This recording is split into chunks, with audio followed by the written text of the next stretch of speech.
Well, this afternoon weather's not looking too good. It's starting to rain. They said we'd have a 70% chance of rain today.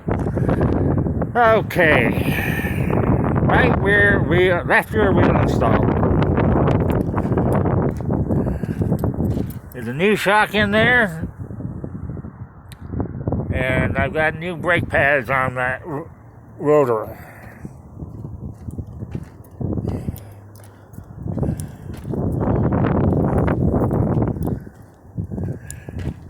Over here are the new tires.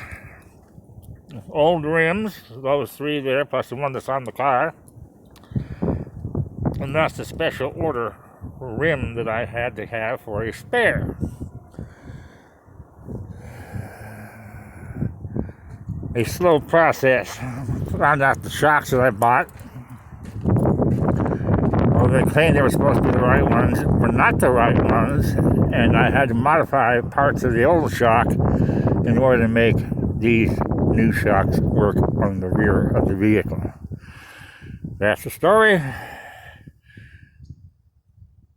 for today, and we're going to stick to that.